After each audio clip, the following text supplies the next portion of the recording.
You know, if you've ever thought that you need like a huge garden to grow your potatoes, well, you don't. You really don't. It doesn't matter if you've got a great big vegetable patch or like a tiny little back garden, a patio, or even a little corner where you can stand a tub. Because even in a tub, a cardboard box or a grow bag, you can grow potatoes. Now, I'm going to show you today a few different ways that I've been growing potatoes in a bin, in a tub, in a carrier bag. I would even grow them in an old toilet if I had one, but I haven't got one. We'll pull them all out, we'll have a look, and we'll see if any one of them does any better than the other one. So I just wanted to say, I didn't want you getting put off because you think you've got to have loads and loads of space. Remember, potatoes are only that big and they'll grow up over that big. So get your cup of tea, settle down and check this out with me. So this shows you quite well the different stages of your potatoes where they're at. Now, there are some of you who'll see your taties with the flowers on like these, and you've probably been told that, there you go, look, once the flowers come onto your potato, you can start harvesting them because that's when they're ready.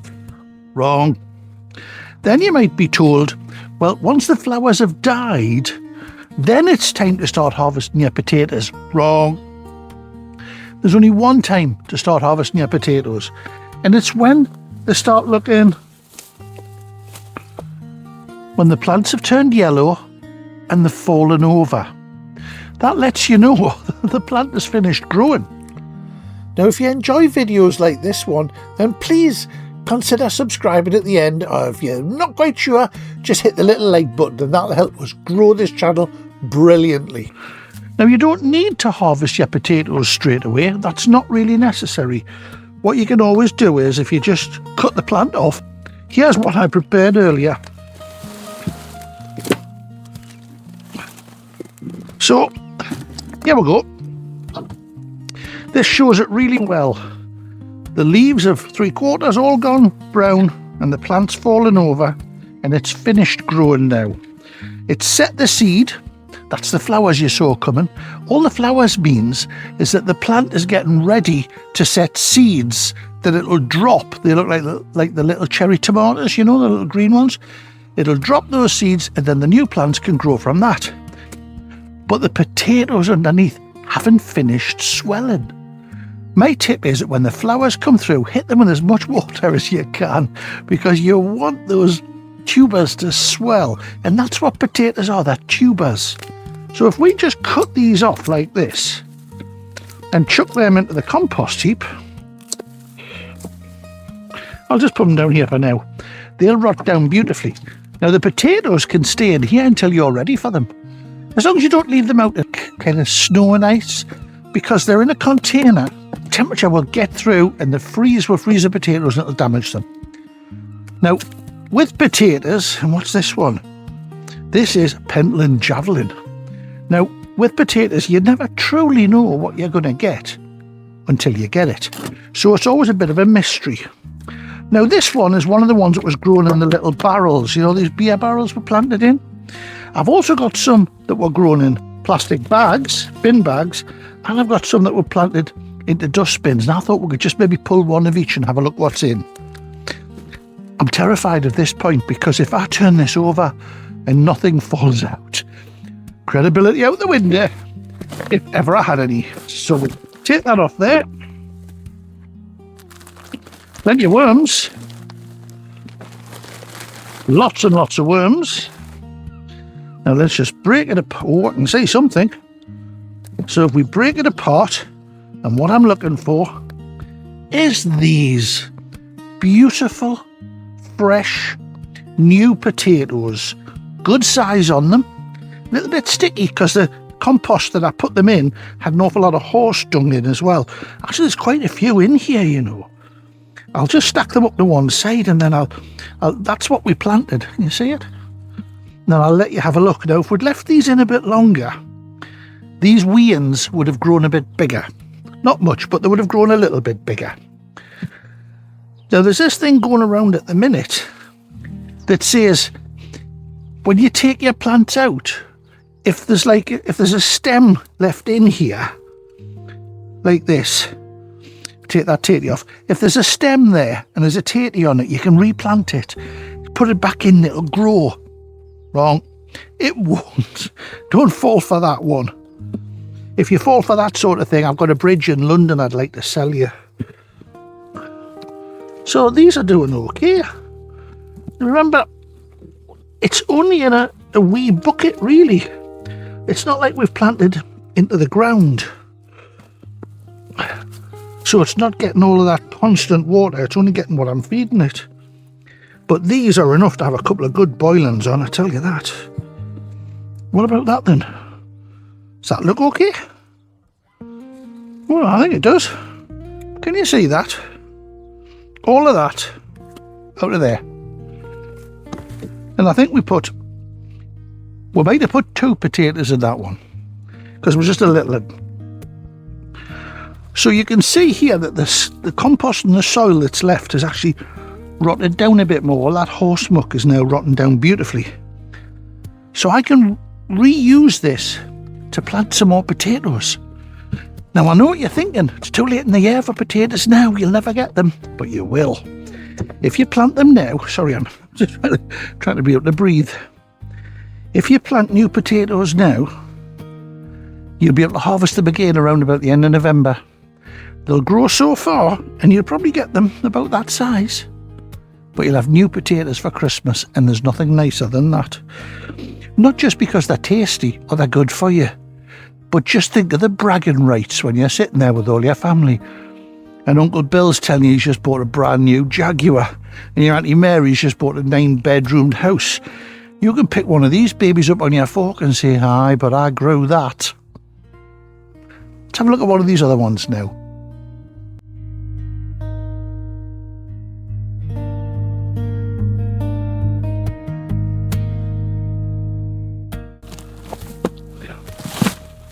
I want to be able to show you kind of how they grow, you know. Don't know if there's that many. Oh, look. If you look at the bottom of your plant, you can see here they're coming through and they're attached to the roots at the bottom. Now, there's 2 kind of roots on a plant like this. There's the main roots that go down to get all the feed out of the soil. And then there's these little things you might just see here. These are anchor roots. They help anchor the plant into the soil. Now, when you earth up the potatoes, some people think that new potatoes grow up these. They don't. Your new potatoes stay on the bottom. Your indeterminates kind of go down a bit. Your determinates tend to go sideways a bit. There's nothing grows up the stem. So I just wanted you to see them. Again, these are they're not supposed to be gigantic potatoes, which is just as well, really, because they're not. But what they are to be is really tasty. And that's exactly what, I mean, they're still a good size. But these are these are not your chippers, these are your boiler potatoes. Perfect for making tatey salad in the summer, you know. You're not going to do a stuffed potato with this. When I planted them, you might remember I put a lot of horse dung in the bottom, and horse dung is brilliant for putting nitrogen in. Now, remember, the potatoes only use nitrogen at the beginning of their growth, the first 4 or 5 weeks. That's what puts all this on the top. After that, they don't need so much nitrogen, but they need potassium. So it's good to, you know, soak your banana peels in water and use that to water them with. But if you've got one of these chimney things, get your wood ash and put that on there. And then that helps increase the number of these that are attached to the roots. After that, it's just simply giving a good feed, giving a good water, looking after them. And you should get yourself a nice bunch of tetties. Now, that's not bad for 4 potatoes planted. So I thought now we'd have a look at something even simpler. It's a bin bag. Now, for those of you who say you can't grow anything in a bin bag, I think you can. Now, this one has already gone to flower, and you can see from these little stalks that it's had those little green tomatoey looking seed pods on, but it hasn't gone yellowed yet. 1 or 2 of the leaves have, but normally I wouldn't be harvesting this yet.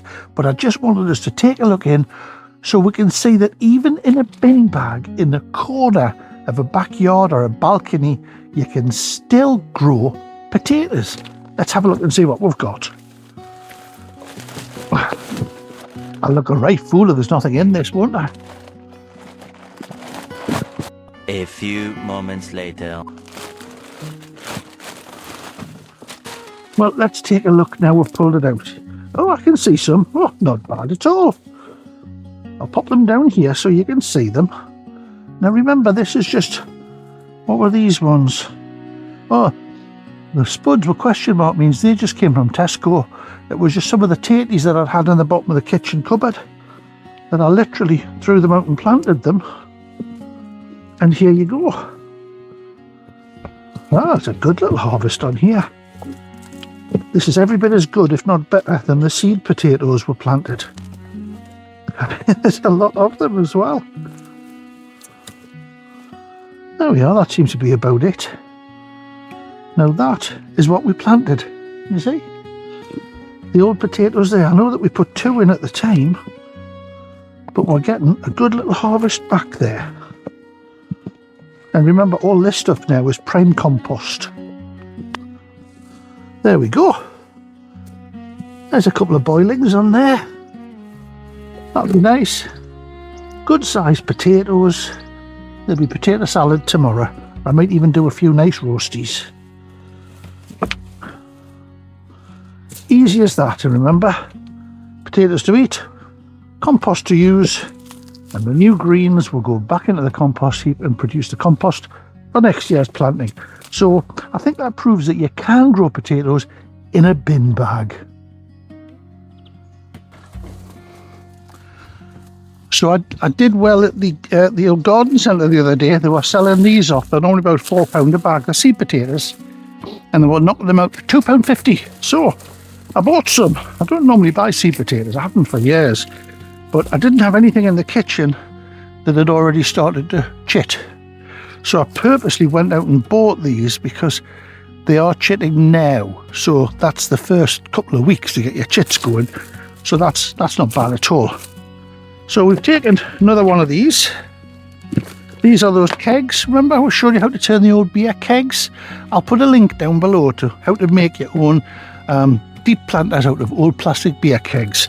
It's dead easy and you can do it anytime you like. So all we're going to do is we're going to make sure we've got plenty of this compost in here. Do you remember the technique? Literally make sure there's not more than 3 chits on these, and then push them down about that deep. I'm only putting 2 in each one, and I've got 1 up here as well. I'll put a couple in there. Same again, if you've got chits, I normally make the chits stand up. I don't think there's any real reason to. Well, that one's a bit, I think I'll put 3 in that one, because that tatty felt a little bit funny. When I say it felt a bit funny, I didn't mean it made us laugh, you know. I just moved them out the way. I'm not going to hurt myself. So then we'll cover it over, put it back in a nice warm place, make sure it's well watered. It's got to be very well watered. And then with a bit of luck and a bit of good management, by Christmas, probably first week in December, you'll be harvesting these and you'll be saying, Paul was right, you know. We've managed to get a second crop out of these little plastic buckets. Now here's another quick tip for you. Planting in a big pot like this, the potatoes are going to use all of this for depth to grow. But they're going to take a few weeks before they actually come through. Could be a few weeks. So I can actually get a second crop planted on the top. And what I'm going to put on here is going to be spinach. Spinach grows very easily, very quickly, almost like a weed up here. I can just broadcast the seed over the top, put a thin covering over the top of that, and then just make sure it's kept watered. The idea then is, as these tatties are doing their business and starting to throw their roots out, I'll already have a crop of spinach in here that I can harvest. Now, when the potatoes finally come through, the bits of spinach that's left there, I can chop them up and put them on the top as a mulch. Then they will rot back into the soil, feeding your tatties. You'll get even tastier potatoes for Christmas. Now I'll just go and get myself some seed. Here we go. I've got the spinach River Cottage seeds, organic, no other than. I got these as a present, so very well received. So spinach, remember, nice easy seed to manage. if you can make them out quite big. And all we're going to do is we're going to spread them over the top, broadcast them over like this, because you're not wanting straight rows of spinach. You're not trying to grow a show spinach. You're trying to just get a whole load of greens coming up in time so you can enjoy them. I'll put some on that one as well. And I like spinach. It's funny, I never liked it as a kid. I liked Popeye and I liked olive oil, but I couldn't get away with spinach. But then I learned how to make cheese pie. Greek cheese pie, spanakopita. Absolutely beautiful, delightful. Made with fresh spinach. Plenty of greens in it. Wonderful. Now remember, you want to spread it thinly, just rub it in. A bit like Gordon Ramsay or somebody would say, yeah, just spread it in there. There it goes. In it goes. It's as easy as that. You don't need much to cover the top because this stuff's wanting to grow. It's warm. The soil's warm. The seed's ready to go. There we go. 2 loads of spinach growing on the top. They'll be up in 10 days. The potatoes themselves won't be through for about 28 days. I've got 18 days of growth that I'll be able to harvest beautiful spinach before the tatties come through and cause a problem. I hope that helps. Now, if you enjoy doing this, just check this out. It's going to tickle your pink. Catch you later. Bye-bye.